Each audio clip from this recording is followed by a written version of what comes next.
welcome to the Distorted Entertainment Podcast. My name is Ethan Carpenter, and I am, of course, joined by Mitchell Wade. Hello, everybody. Welcome back. We're back, kind of, hopefully. Kind of.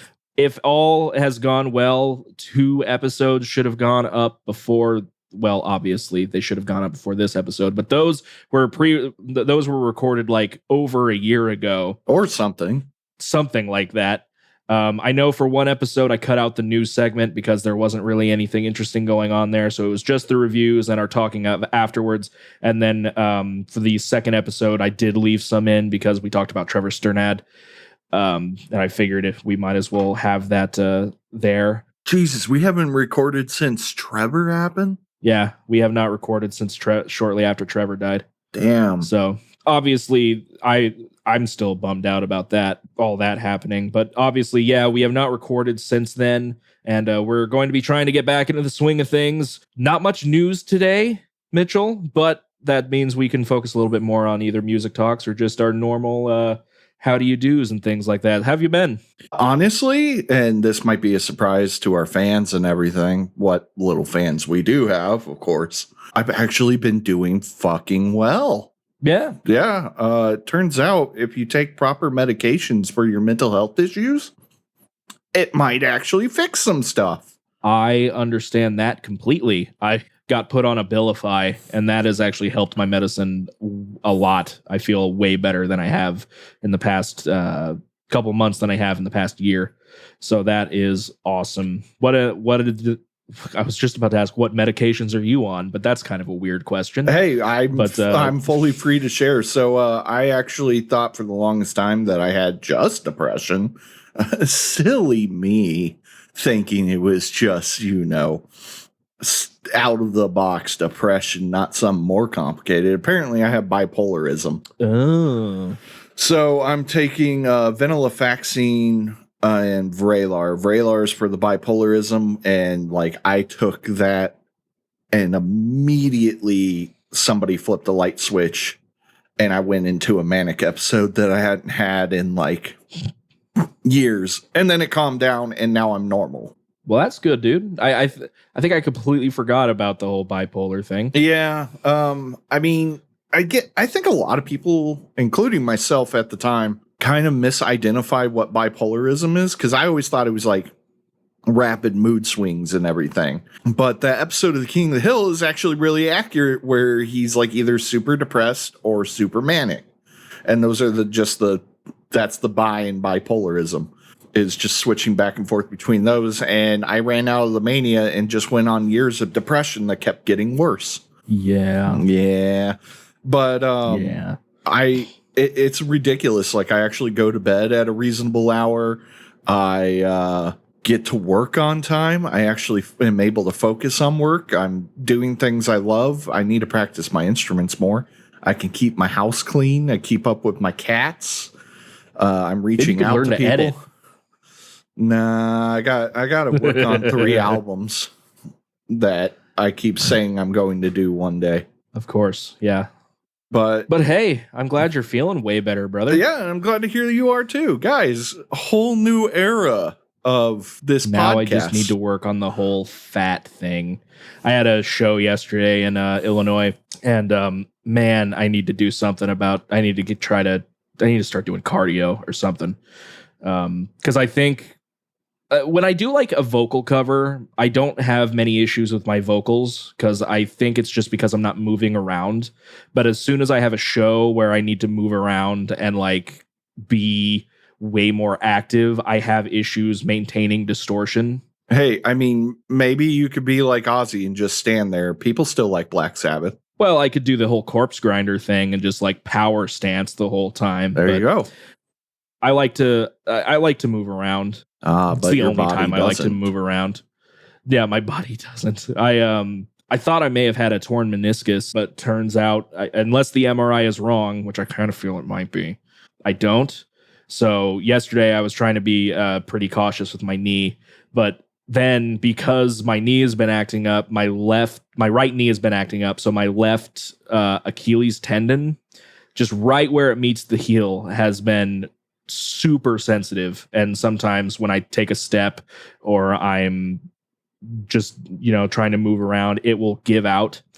Like, I having both of these issues today, so this is going to be a fun set. We also played at midnight. Oh, so Jesus, that's late. Well, it was later than midnight. We were packed up by 2 a.m. I didn't know shows went that late. I wish this one didn't. It was like a festival of sorts, but for some reason we were I wouldn't say we were headlining. We were just the last band playing. Headlining. That's what headlining means. I guess. Your last band. I guess, but hardly anybody stayed. There were more people than I thought were going to be for a set that was supposed to start at midnight and didn't until like 1. And people liked it, and people were, excited, telling us, hey, we did a good job and all that. And a lot of people apparently saw my cover of Statutory Ape. Hey. Like, I had people coming up and being like, hey man, your Black Dahlia cover was really, really good. Like, thanks. Who are you? Also, people check out Ethan's Black Dahlia cover. Yeah, I do vocal covers. Sometimes they're good. And so he says. But so I say. But yeah, that was a fun time yesterday. We're trying to we finally got we have an electric drum kit working now, and we have it hooked into like a drum VST in Studio One, which is a DAW. And so now we might actually be able to start demoing our material, which will be exciting because I've been trying to push for that for a year. And so we don't just have 3 songs on Spotify, only one of which, not Spotify, YouTube, and only one of which actually has bass. We might have found a bass player as well. So in terms of music stuff I'm doing, it's actually kind of turning up Millhouse, at least for now. We'll see how it goes. So once you decide to start working on your music, and obviously I come in and do vocals, it'll be stellar. I'm sorry. I do everything but drums in my music production. You told me that you were going to have me on at least something. Oh, probably. Well, weren't we going to do a project together with your roommate? And then we thought about it. Yeah. It's a nice idea. It's a great idea. It sounds good. He's actually been getting stuff done too. I'm not sure if it's actually finished, but he told me that the guy he's working with for vocals on this particular release, because he and I are still going to work on something, hopefully. Maybe with finished Mitch. Tracking vocals. Maybe with Mitch. Started tracking vocals, finished tracking vocals rather, and he's getting it mixed. And from what I've heard, it sounds pretty solid. It's very, I can't remember if it's Infinite Annihilator-y, but it's kind of Infinite Annihilator-y. So pretty hectic and super heavy vocals and things like that. So that's exciting. Yeah, doing a lot of music stuff. I've been talking to McGinley from Fleshbore a lot lately, and he might be having me come in and do a guest spot, possibly, maybe. We talked about it, and that'd be really cool. I'm kind of friends with all of those guys again. Feels nice. I've been rambling for the past 10 minutes. My apologies.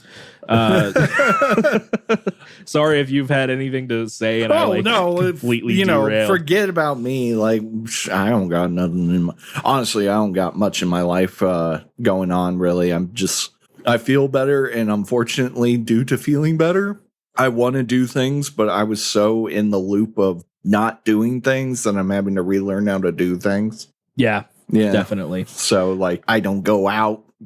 I don't really clean unless I'm like, wow, my house is disgusting. I got to clean now. I know that feeling. Also, I'm poor because my job, not complaining. I also know that feeling. Doesn't pay what they... I'm complaining. Doesn't pay what I think they should pay, and everyone agrees, including some other higher-up people, but, whatever. I'm totally not looking for another job. Totally not looking. Yeah, me neither. I'm not looking at all. I'm totally not interviewing for a video editing job at the UFC, which is actually kind of exciting. But everywhere else has just been a wash. I had an interview at WFYI, and that didn't go anywhere, unfortunately. For your information? WFYI. Yeah, I think that's at least close to what that acronym is. I think okay. For your information is the acronym, but I don't remember what W is. Oh, well, I was just being a cheeky little shit, but I guess that didn't pan out. Well, yeah, Mitch, because you're not good at that, so you should stay in your lane. You're right. I have been playing Tears of the Kingdom. Tears of the Kingdom, pretty good. Oh, yeah. It's a lot better than Breath of the Wild, in my opinion. So, well, isn't it just Breath of the Wild, but more? So I stopped watching Game Grumps, but occasionally I'll watch a Game Grumps episode. So I'm still kind of watching Game Grumps, but not to the extent that I was watching Game Grumps. Does that make sense? Probably. Anyways, so I caught like their first or second episode of Tears of the Kingdom before I completely stopped watching them again. I think Aaron put it pretty well, honestly, which was Breath of the Wild was like a proof of concept and Tears of the Kingdom is the actual game. And that's kind of how it actually feels. I've watched Gage play it here and there. My only complaint, I have complaints, but like my biggest complaint right now is there are NPCs that you like directly interacted with in the first game that just don't remember who the fuck you are in the second game. It happens. I forget people if I don't talk to them at all. But Ethan, this is like life-changing shit. You literally built an entire village and almost every villager forgets who the fuck you are. It happens. Who knows? I mean, yeah, I can't keep this joke going. Yeah, I'm a little tired, guys. I drove home from Illinois today. So Ethan, name a time you haven't been tired on this podcast. That's fair, but I don't like it. Well, I don't know what to tell you, bud. Trying to think of anything else exciting going on, or maybe we should just move on to a list. We do have a few lists. We also, like, news was pretty sparse. Or scarce. Sparse. Where did I come up with sparse? Sparse is what you meant to say. Sparse. That's right. The only thing that I remember was it United Airlines that lost a whole bunch of stuff from Necrogoblicon? Like $200,000 worth of equipment. 20,000. So I'm like, 20. My bad. Yeah. Little overboard on my guess, but that sucks. Not only did they lose the gear, they offered them free luggage and compensation.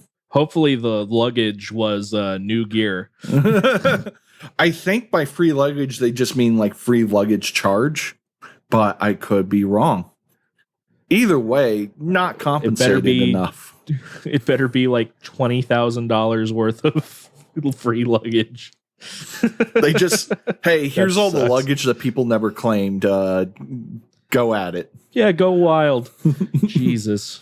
Well, hopefully they get that situation settled because that absolutely sucks. I know bands that like to avoid this kind of shit, they just literally buy gear in every like continent they go to and just store it until they go back. That is expensive. It is, but it's worth not risking it being destroyed by the airlines.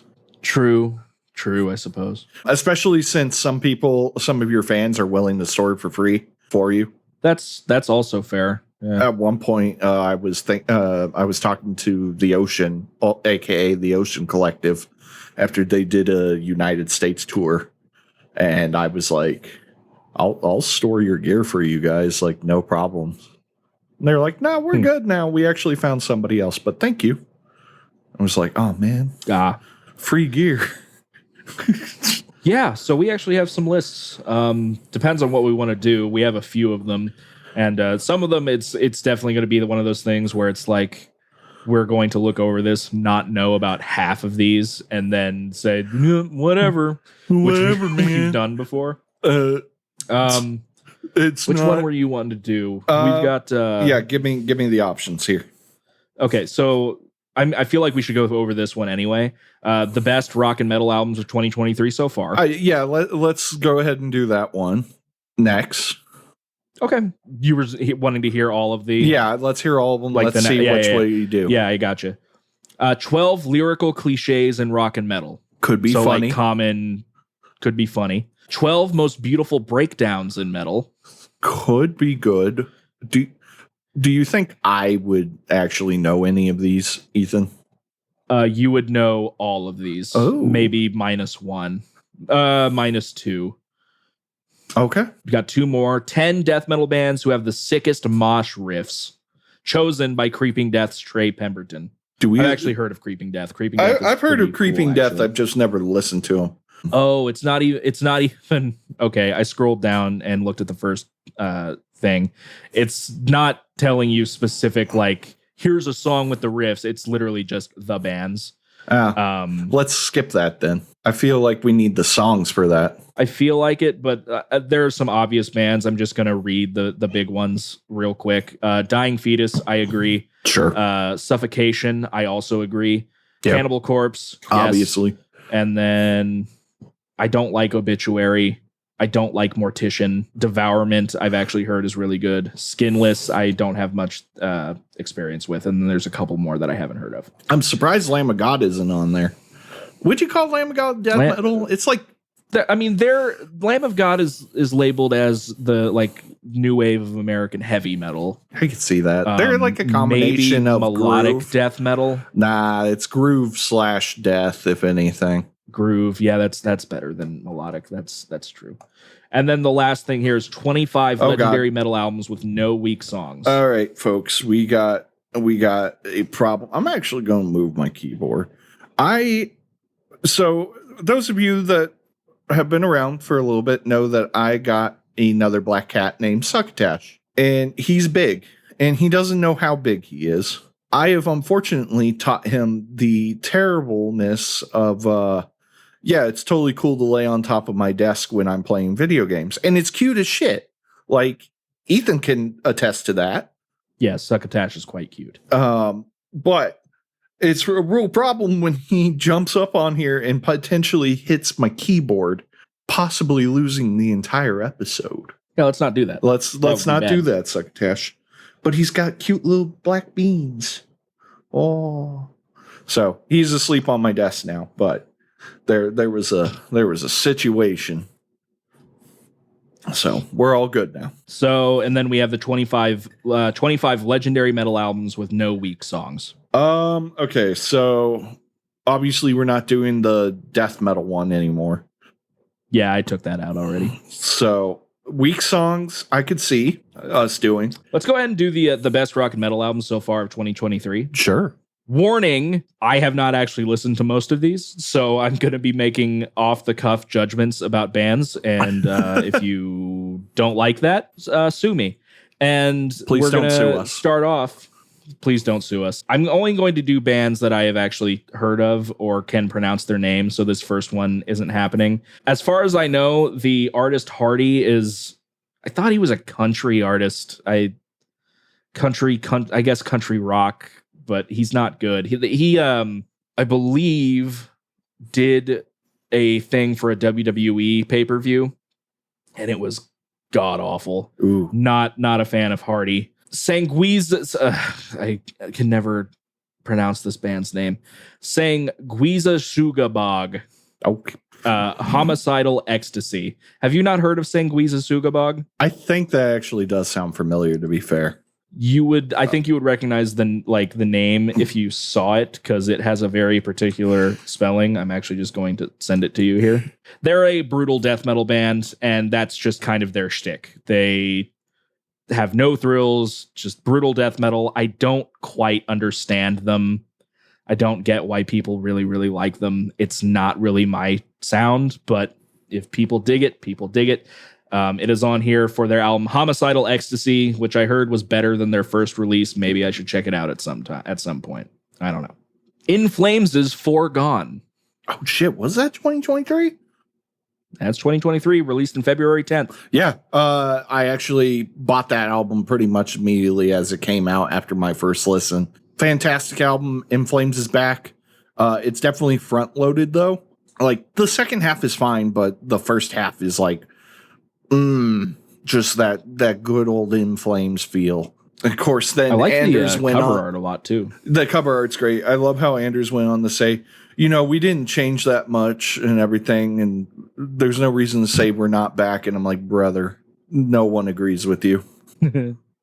Yeah, I've heard the new In Flames record is good. I have not checked it out yet. Did I listen to any of the singles? I feel like I must have. I mean, I sent them to you, but then again, you ignore everything I send you. It's not out of maliciousness, I promise. I don't have doubt energy.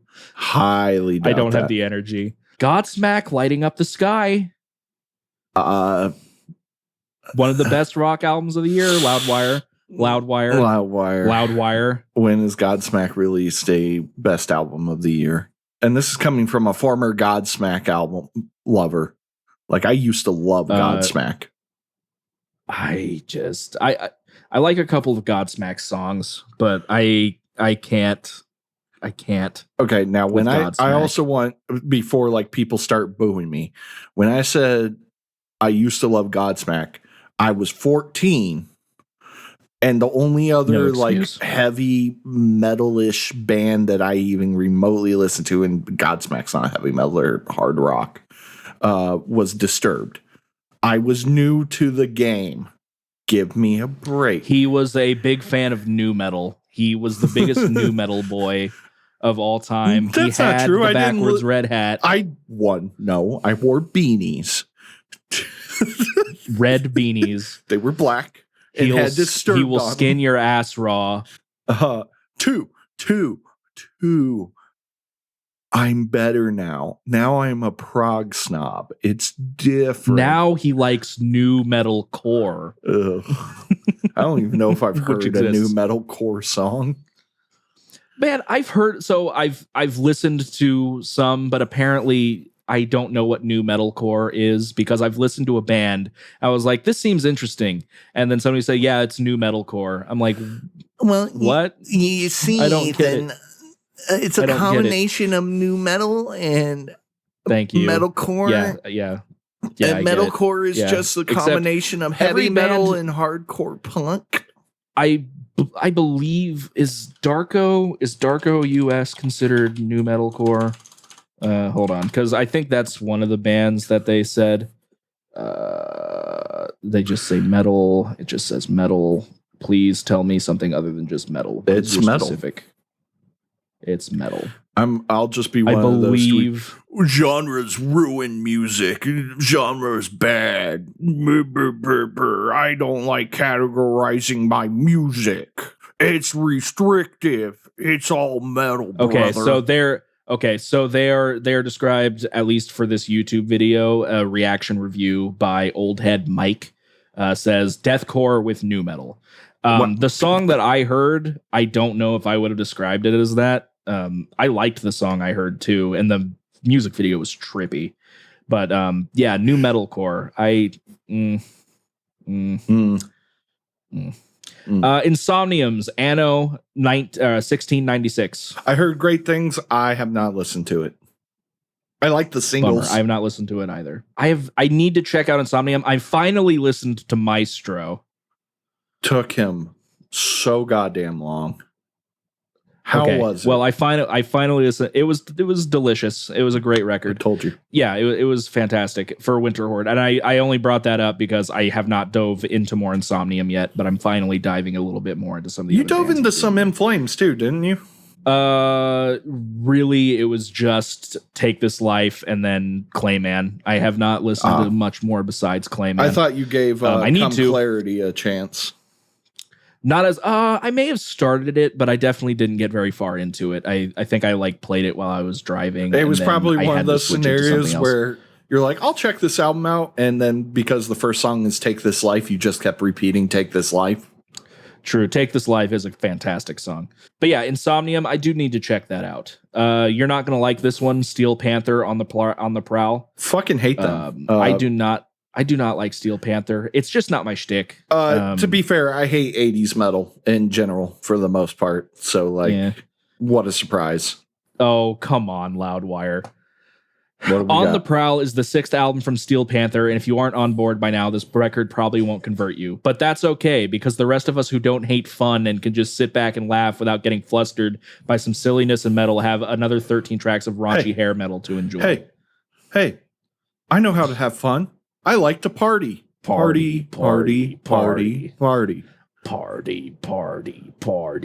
I don't like Steel Panther, but I guess I can't say much because I enjoy Ninja Sex Party, which is just I also Steel don't Panther, like Ninja Sex not Party. Metal.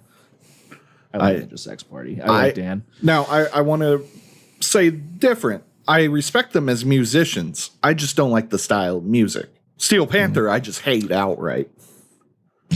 Fair enough. Haken's Fauna. I have not listened to anything off of this yet. I did not like it, and in my opinion, nowhere even close to Virus. I mean, Virus was nearly perfect, so I feel like that. Oh no, I heard Nightingale, and I liked that single.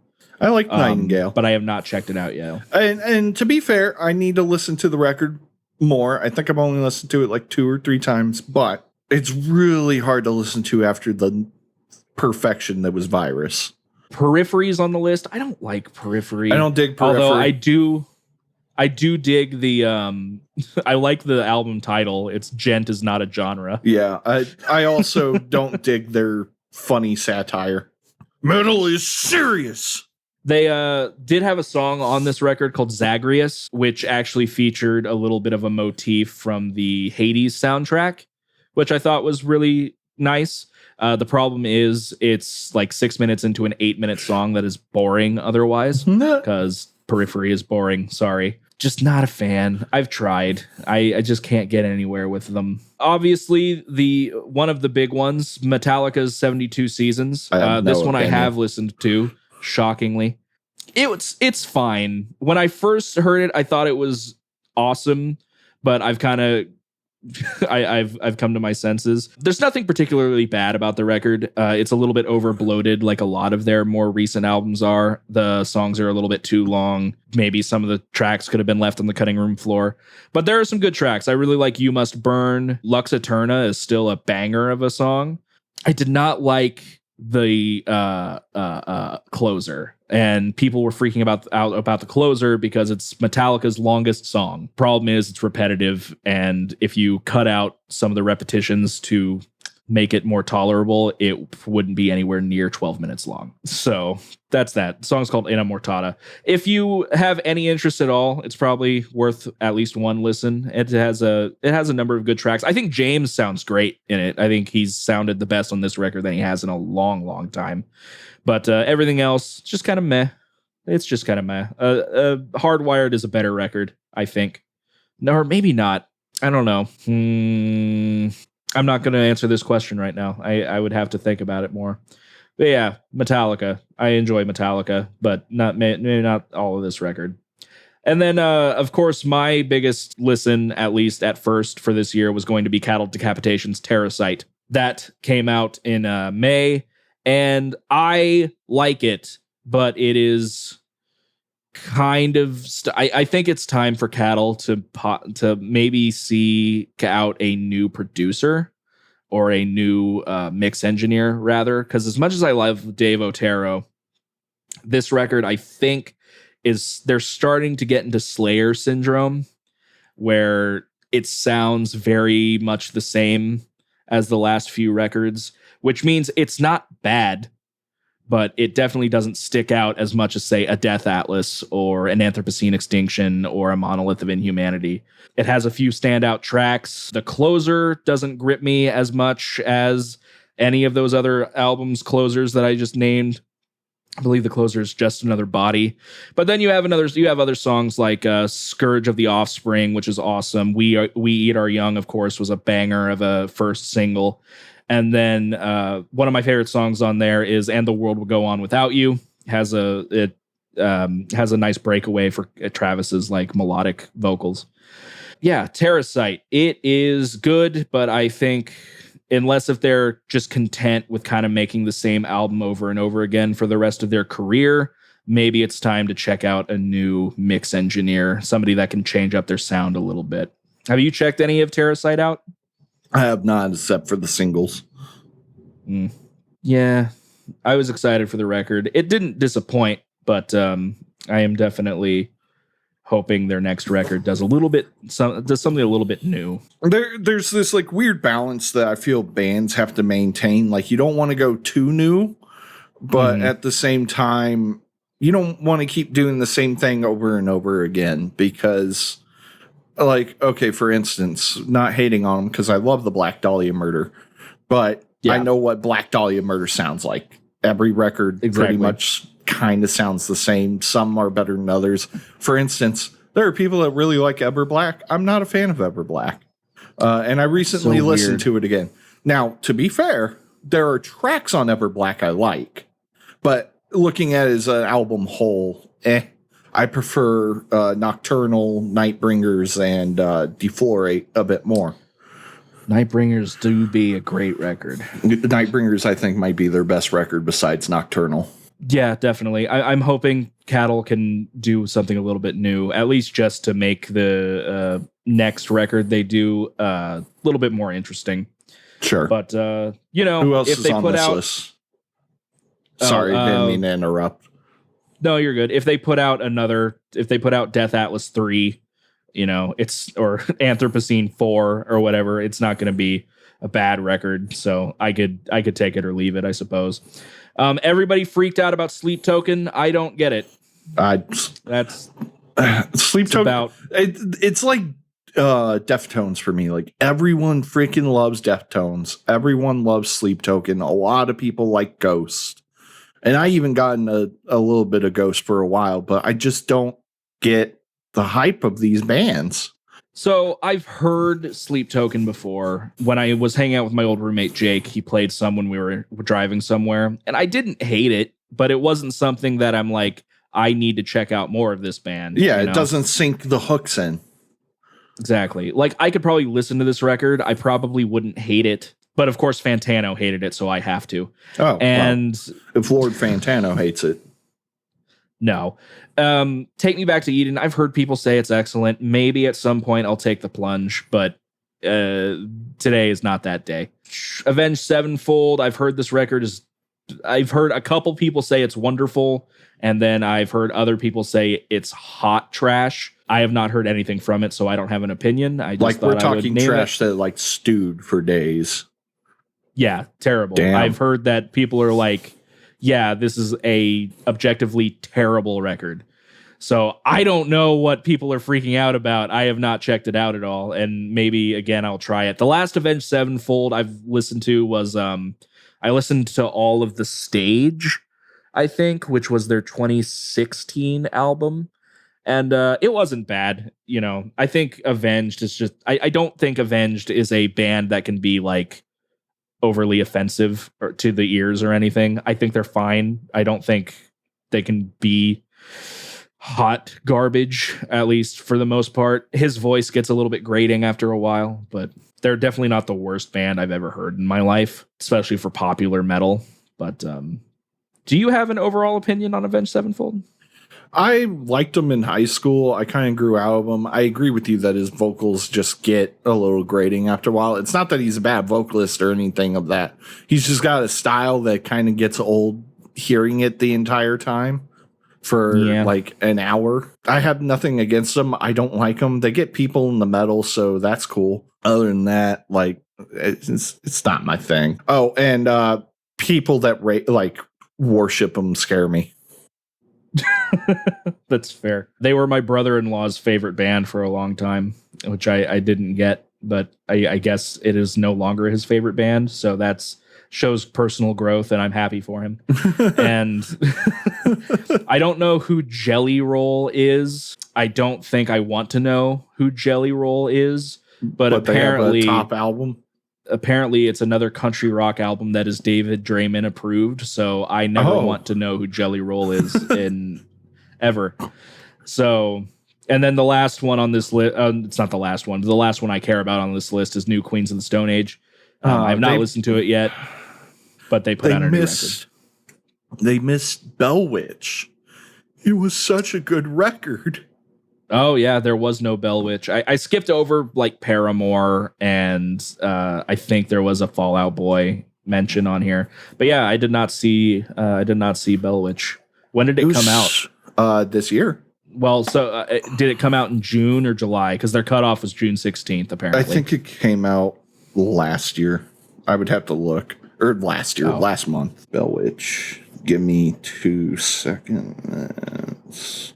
No, I don't need the Wikipedia page on Bell Witch. Future Shadows came out. Bandcamp, don't tell me you're not going to have a release date on this.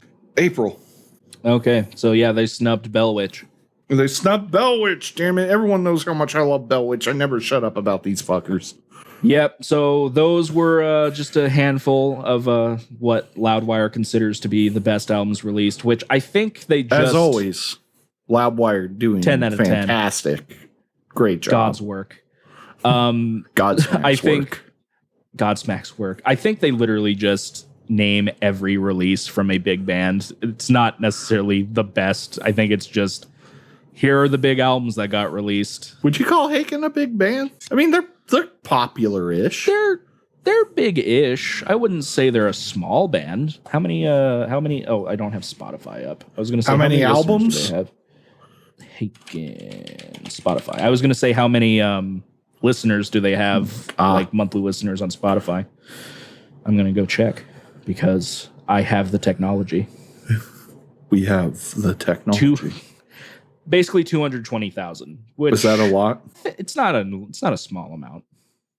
All right, I'll take it. But I think we forego the other lists. I was interested about the breakdown. Okay, we can go over the breakdown ones. So it's important to note that the breakdowns here are not necessarily breakdowns that you think of when you think of deathcore bands. This is literally talking about a breakdown in a sense that it's referring to a slower instrumental passage meant to shake things up or build anticipation between the core parts of a composition. So with that being said, I mentioned that because there are no deathcore bands, at least as far as I know, on this list. And the first entry is Master's Apprentices by Opeth. Yeah. Opeth, best deathcore band. I have not heard this song, so I actually don't know about the breakaway or the breakdown that they're talking about. I do. It's really good. Comes about 6.5 minutes into the journey after frontman cleanly sings, "Once I'm below, there's no turning back." So good. Okay. So good. Okay. How much do you know BT Bam? I know a record. I assume that record is not the parallel sequence. It is not the parallel sequence. Oh, it's the Parallax 2 Future sequence. I was trying to read it with a big thing. I only know Coma Ecliptic by them. Okay, gotcha. Really, it's not Colors? I would imagine it would have been Colors. Coma Ecliptic was the album that came out when I got into them. Ah, fair enough. It was for the song Melting City. Neither of us know it, so we're going to go ahead. I don't know who Gaerea is, so I'm going to... I have never heard of Gaerea. Skip that as well. Now we have Gojira's Flying Whales.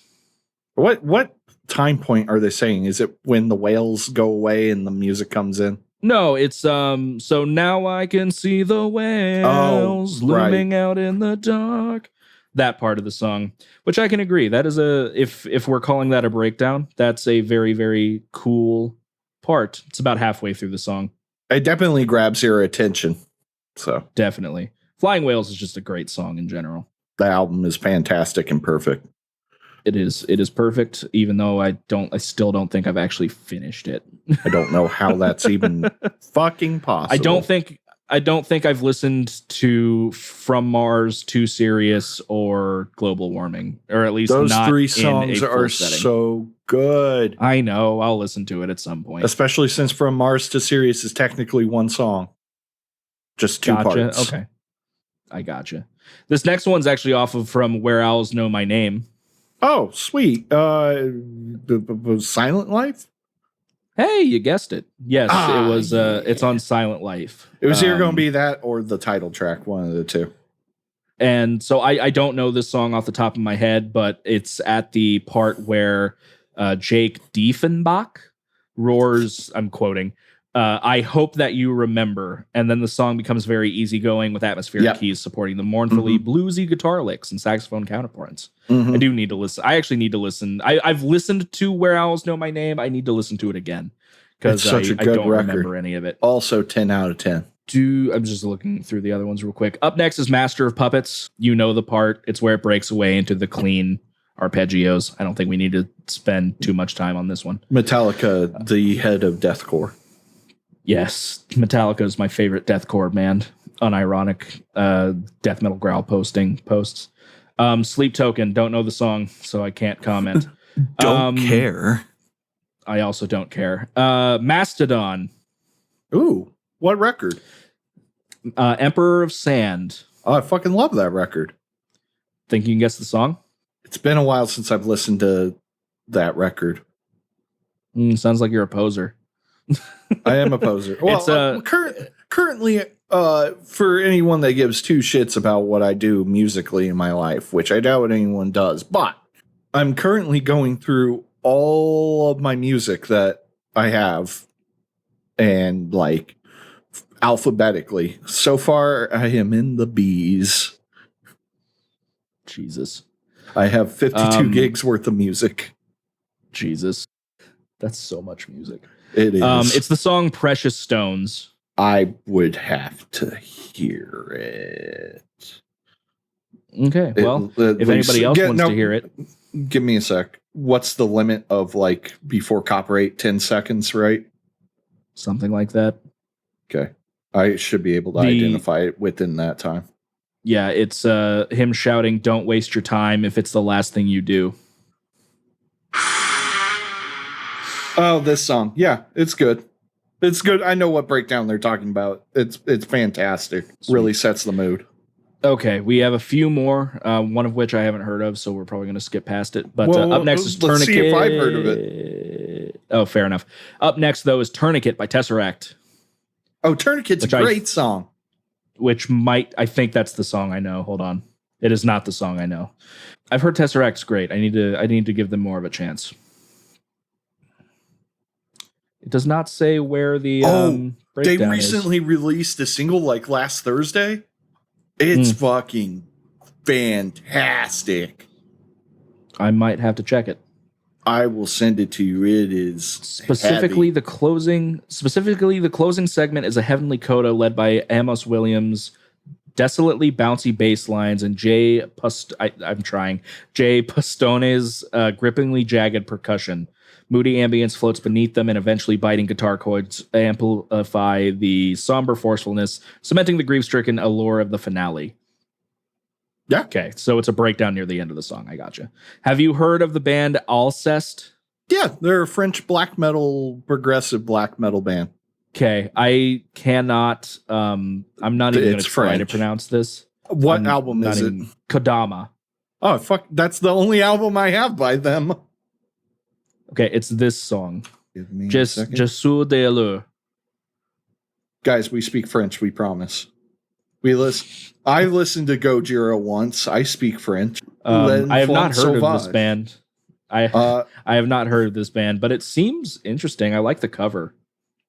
A lot of people like Alcest. It's like that atmospheric progressive black metal. Gotcha. Okay. When's the breakdown? It says it is about where'd you go?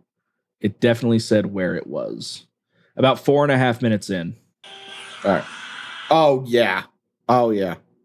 It's that kind of, if we're quote unquote calling these breakdowns, it's that kind of breakdown that happens frequently-ish in atmospheric black metal where like it just builds and builds and then the vocals come in and it's really pretty sounding. I love it. Gotcha. We need a list of like stereotypical breakdowns though, which every deathcore band. Well, specifically Zeros. the number one breakdown is Second Death by Black Tongue. I will accept no other options. Scarab by Isan. Yeah. I need to listen to more Isan, to be fair. But I'm familiar with the song. One offhand? No, I'm familiar with the song. It is the gothic piano chords that wash over an intricate bass pattern, while Isan sings few characteristic poeticisms, quote, as the sun returns from the shades of night. This is very strange how I know most of these. That is kind of odd. I know little of them. This should just be the prog breakdown list. And then I feel like I know this one, but it's been a minute since I've heard this song, Eternal Blue by Spirit Box. Yeah, it's been a minute since I've listened to this record. So wait, aren't they deathcore? No, they're metalcore, if anything. No, they are not deathcore. I don't know what you kids are calling. She does music these days. She does a lot of clean singing, and it's a lot lighter. It's definitely metalcore over deathcore. That's fair. That's fair. I liked Eternal Blue. My favorite song on it was the opener, but it's not a bad record. Okay, that was the 12 most beautiful breakdowns, apparently, and then I think we're gonna skip over the 25 legendary metal albums. We can keep that for next time. I suppose. Let's keep that for another day. Alrighty, guys, we have some albums to go through now that we've wasted our time doing lists like we usually do.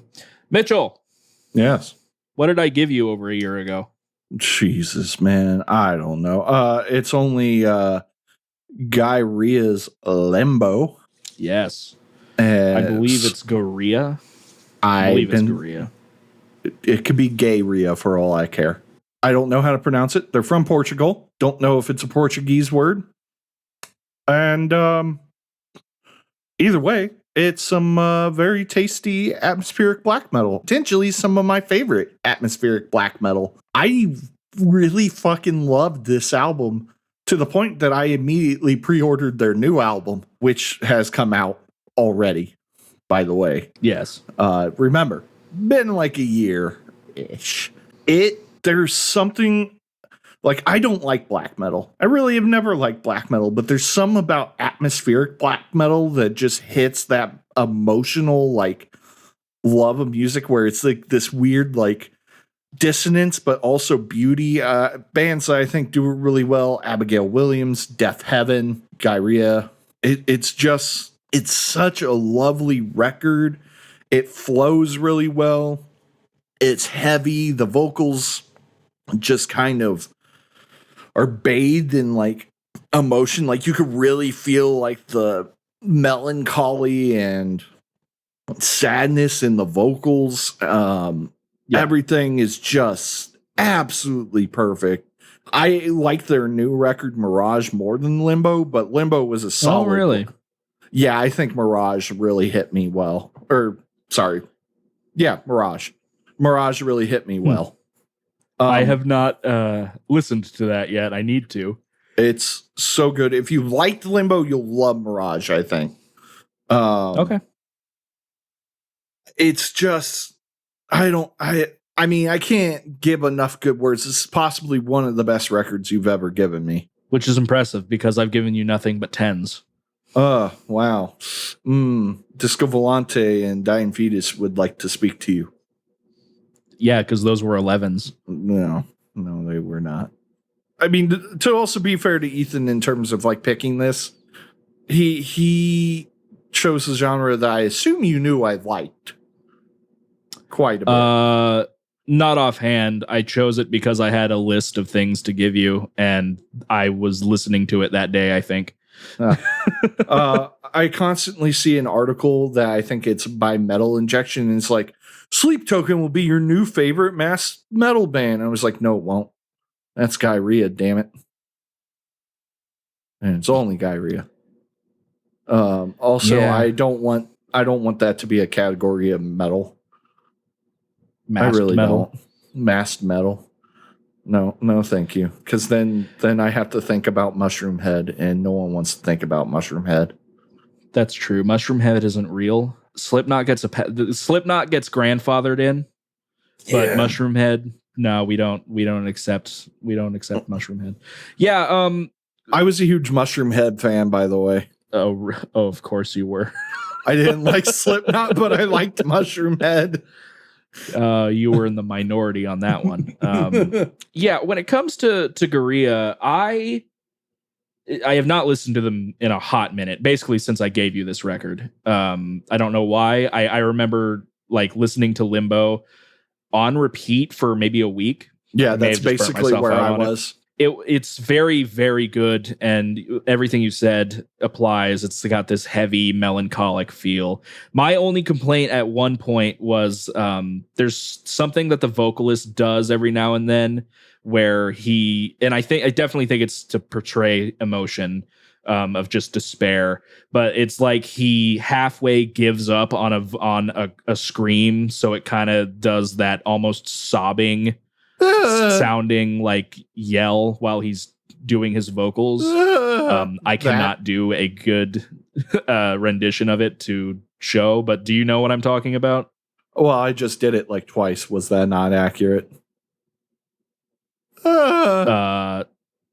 Something like that. Yeah, it didn't come through the first couple of times. Well, it was like, in the mix. Yeah. And I feel like deathcore bands sometimes do that, or metalcore bands do that as well. And I don't like it when they do it, but I love it when he does it. But I also agree it's not my favorite thing that they do. Yeah. That was literally my only like complaint about Limbo. Otherwise, I thought it was a fantastic record, and it definitely, I am interested in checking out both of their other albums. I didn't know there was a one before Limbo. I believe there is one before Limbo. Ooh. I will go and see. Hold on. Gaerea. Bloop, bloop, bloop, bloopity bloop. Metallum. Yes, they have an album called Unsettling Whispers, which actually is their highest rated album on Metallum. I'll have to check it out. It also sounds very unsettling. There's also an EP called Gaerea. Well, I don't care about EPs usually. I mean, just listen to the EP, forehead. It's more Gaerea. And that is true. Yeah, I can't praise this album enough. I think it is possibly my favorite thing you've given me. Nice. Solid 10 out of 10 in my opinion. But then again, it also like just checks off everything I love about atmospheric black metal, which is a fantastic thing. Guitars, atmospheric black metal do be pretty good. I also think like just the instrumentation really grasps me. I think they really know how to write the instrumentation in a way that like focuses on both the emotion, but also knowing when to pull back and just be the support. Yeah. It's not like a giant wall of sound hitting you, which some atmospheric black metal can be. Mm-hmm. So, yeah, I have nothing but great things. I'm not trying to stretch this out. I just wish I could better, pick out songs or something, but it's just solid beginning to end. Go listen to it, people. Go listen to Limbo. And Go Mirage. listen to Limbo.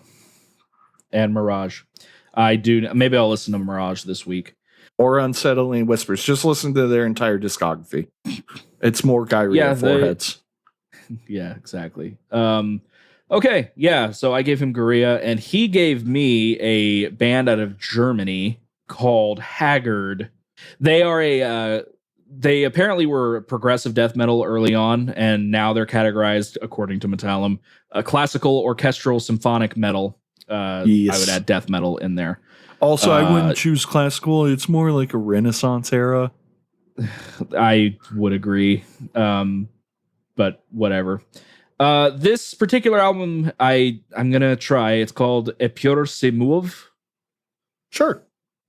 Don't know what language that is, but it's definitely Latin root. I think it might be either Latin or Italian. Google Translate. I was wondering, are the vocals okay? It is Italian. It means and yet it moves. The vocals are English, but there is some Italian in there. Okay, that was what I was wondering. I was wondering if the other language in there was Italian or if it was German. I don't remember German being in there. Yeah. It's because the guy's vocals, in some of the ways he was pronouncing things, has like a lot of that guttural, even when he's speaking. I'm like, is this? It sounds like it could be German, but no. This is a album from 2004 called Eppur. Actually, now that I have it pulled up, I would like to hear this. Eppur si muove is apparently how it's pronounced. I am not going to name drop the album again for this entire review. I also would like you to name every track.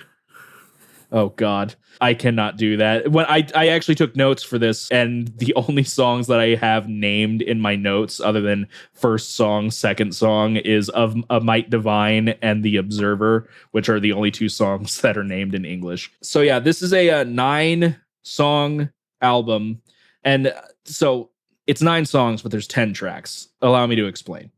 For some reason, track 10 there's a song called Ermenelig. I'm going to say as if that's correct.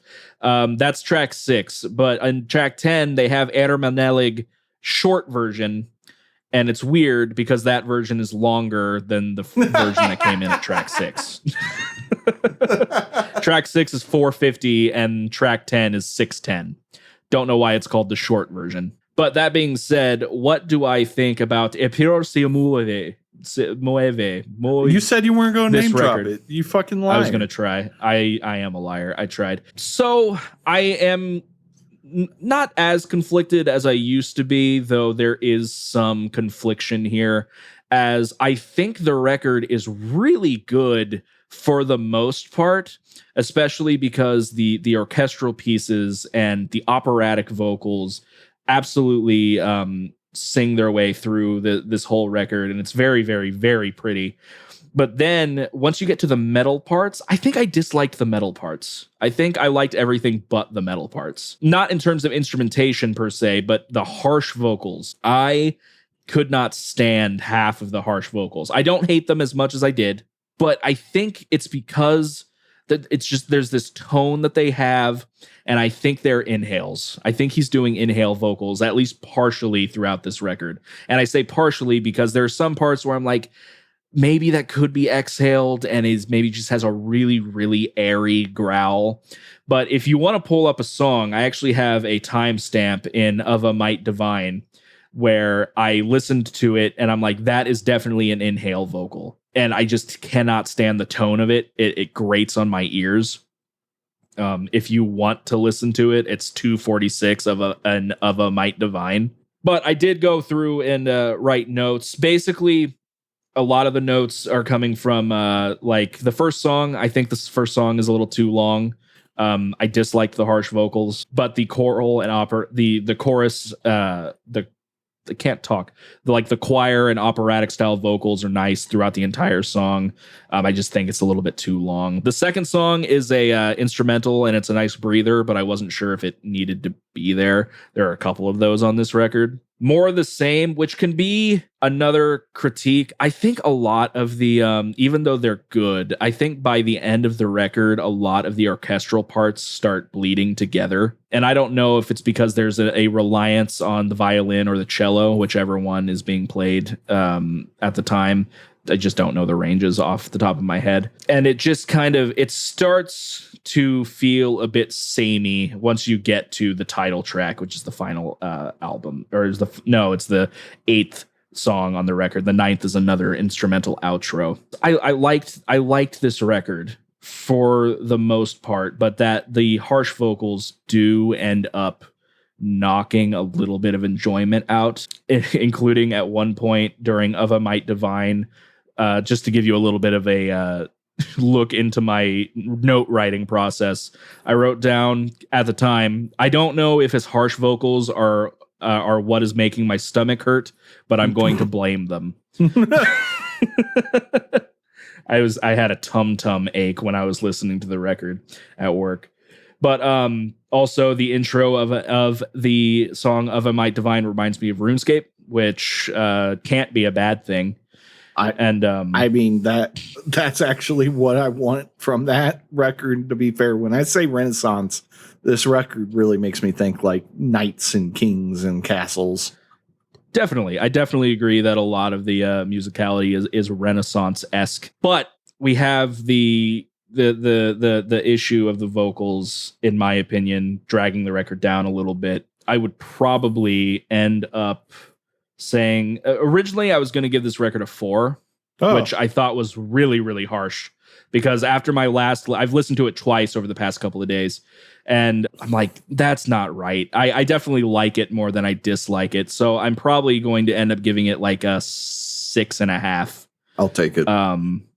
Well, yeah, it's definitely an interesting album. If you like things, if you like your metal with a lot of symphonic elements, and if you definitely like Renaissance sounding classical element or Renaissance sounding instrumentation, or you just want to give something different, the change of view, if you will. something different. Because it's not, to me, it's not anything like Flesh God Apocalypse or Nightwish or Septic Flesh. No. Definitely has its own tone. I personally have never heard any other band like them, unless we start getting into like maybe power metal. I was gonna say, does folk metal kind of sound similar to this?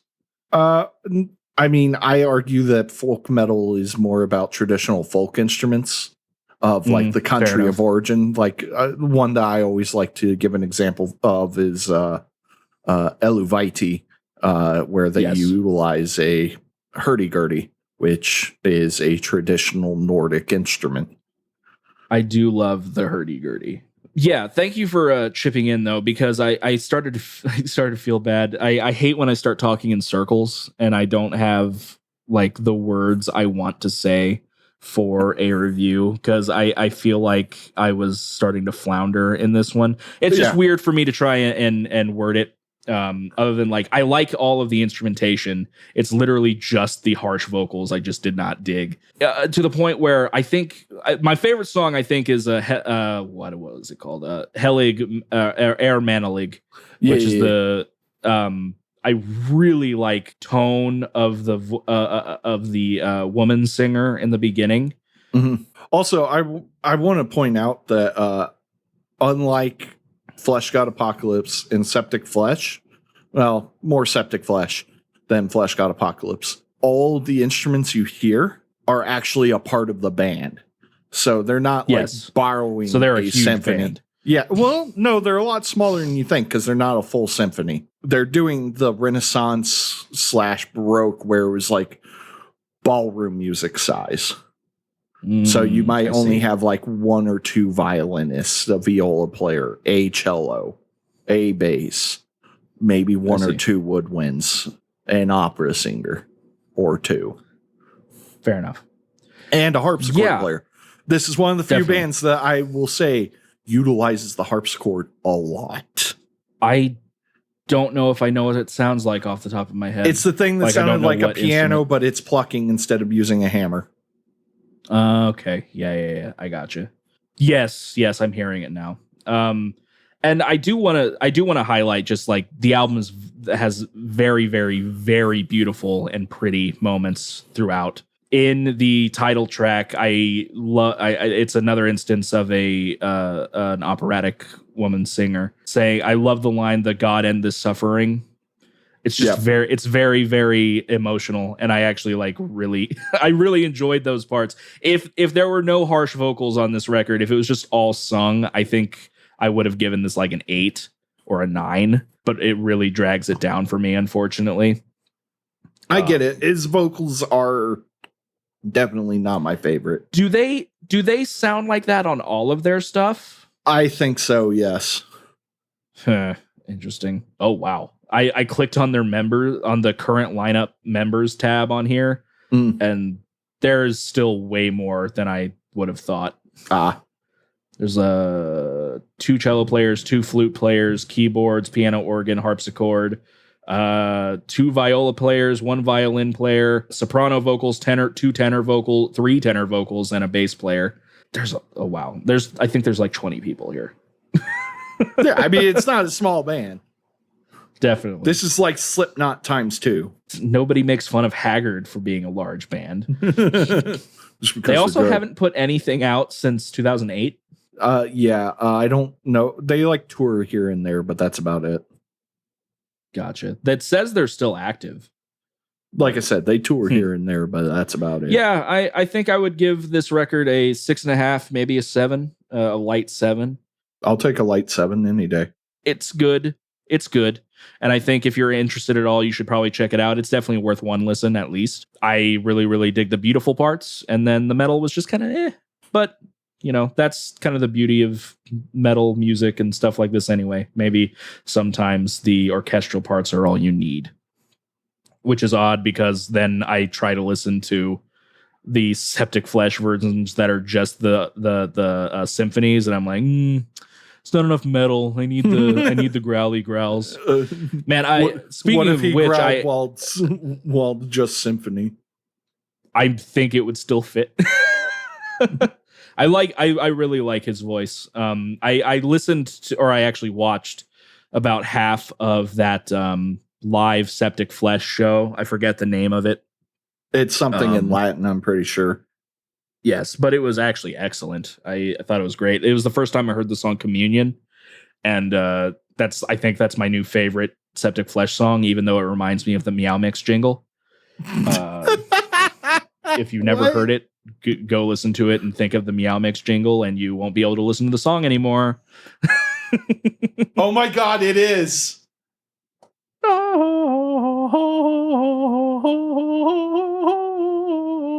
I'm like, no! They had. Why would you do this? That's such a good song. It's still a good song. It's just something I noticed when I first listened to it. I'm like, are they doing? It's like, is that purposeful? Did they do that on purpose? Oh no. Oh, I hate you. Stop listening to Septic Flesh, you piece of shit.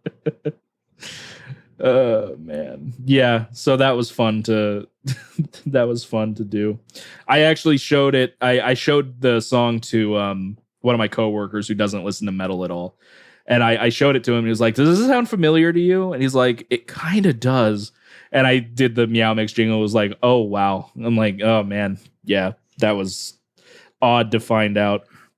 I am not the first person to think of that, by the way. People made like a Meow Mix overlay joke like 15 years ago or whatever on YouTube. It was when quite the funny. album probably first came out. Yes, when it first came out. But hey, I listened to all of Communion. It's a great record. I listened to part of the record after that. Great Mass. Yes, The Great Mass. I have not finished it yet, but it was also pretty solid. Of course, Codex Omega was my favorite record that you gave me in our first year of doing the show. And then the new one was okay. The newest one was fine. There wasn't anything wrong with it per se. Kind of the same idea I had with Terrasite. It's just a little samey. It was kind of Codex Omega 2. But somehow not as good as Codex Omega. Yeah. But it was still solid. Septic Flesh is a great band, which is a great segue away from the music reviews. Yeah. But 6.5. Yeah, guys. 6.5, light 7. Think it's definitely not the worst thing you've ever given me. Hey, we're back, ladies and gents, and all the peoples in between and outside. We're back with a mediocre review of a Haggard album, and I need to work on my actual like reviewing chops again. I need to sit down and actually, like, write out ideas. Yeah, you do. Mine was perfect. Shut the hell up. You need to actually like pull specific things out from albums, but I'm not going to blame you because you've been listening to this album for a year. So all they need to know is album good. Album good. And then this one was album decent. But yeah, so I honestly don't have too much to talk about outside of that. If you're wanting to wrap things up and let's just wrap give things each other up. Our next records. Oh, yeah, we can't wrap things up. This hasn't even been 4 hours yet. Oh, geez, dude. Editing the last episode was a pain. Was such a pain because it was 4 hours. I'm like, oh, God. So it's not even 2 hours for this one yet. And longer episodes. Well, once we get back into the swing of things and we're not tripping over ourselves trying to talk and all this other stuff. Balls. Once we knock. Yeah, I'm like, I'm so high right now. I'm on so many drugs. All of them are prescribed by my doctor and only make me not want to kill myself. Same. But yeah, so let's go ahead and wrap it up. We can go ahead and give each other our next album. You reviewed your record. What's up? I forgot to mention, my meds also are for my heart, not just my head. Oh, of course. Yes. Yeah. How is your heart doing? Last time I heard, still good. I still feel like garbage when I move around, but part of that's because I'm fat. Same. But hey, I lost 20 pounds.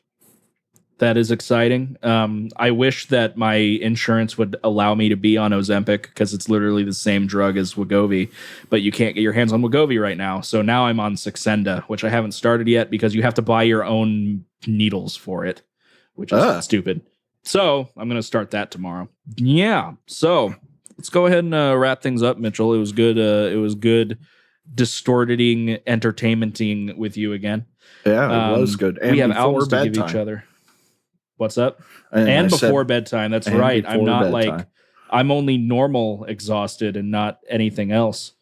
So let's go ahead and get into it. We have albums to give each other, and I have a list of albums that I can give you, and I don't know what I want to give you. I'm giving you a choice. I have two. Okay, you can go first then. Okay. Would you like another progressive death metal album? Or would you just like to step away from metal for a second and get into some folk bluegrass-ish? That piques my interest, to be honest. Okay. So, I have a band that my mother introduced me to back in college that I don't know why she thought I would like it.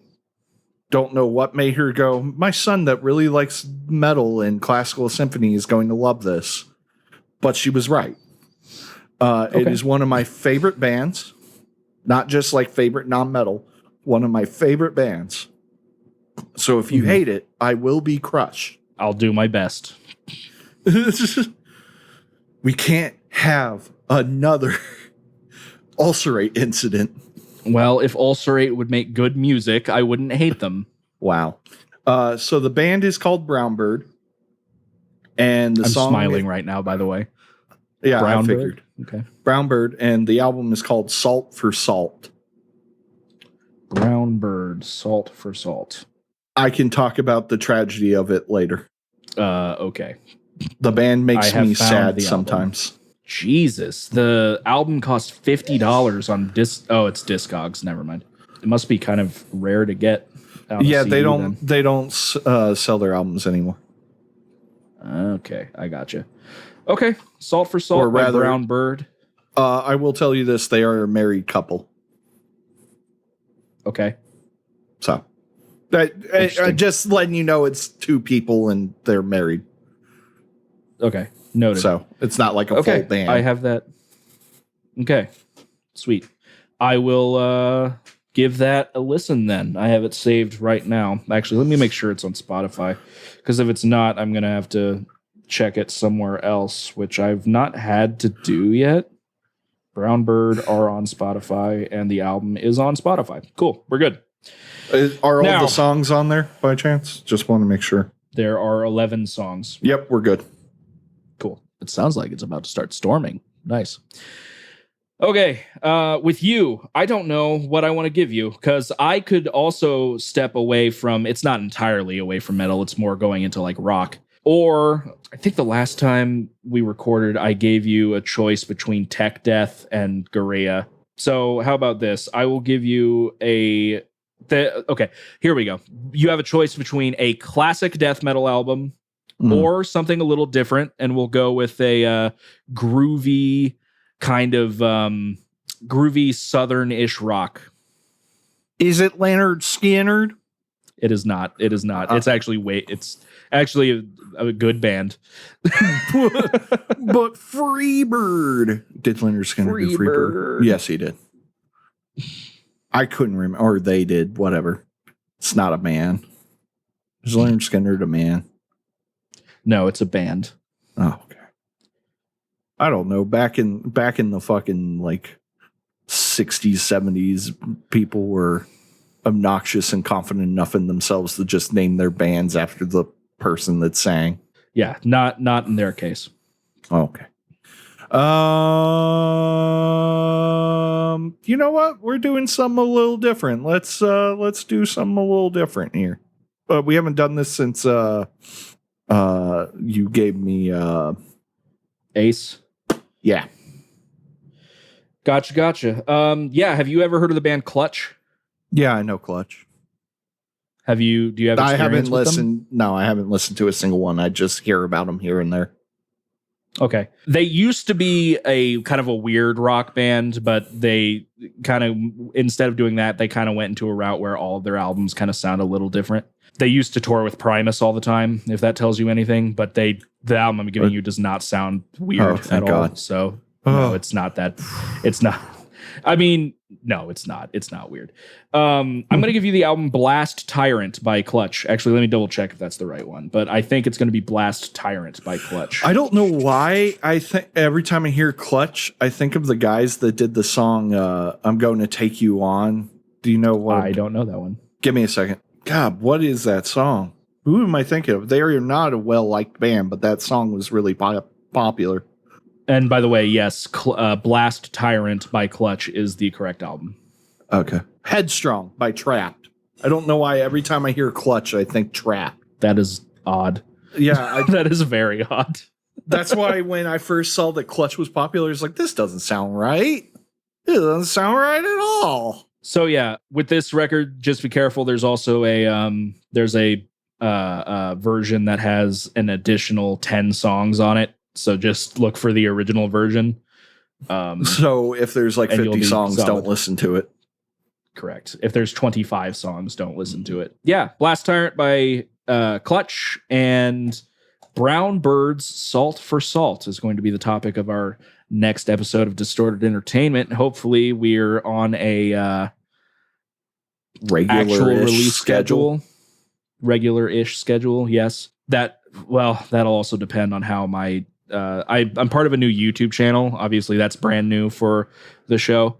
I'm doing dead meat-esque style horror movie reviews with a guy named Taylor Danley, who is a guitar YouTuber on YouTube.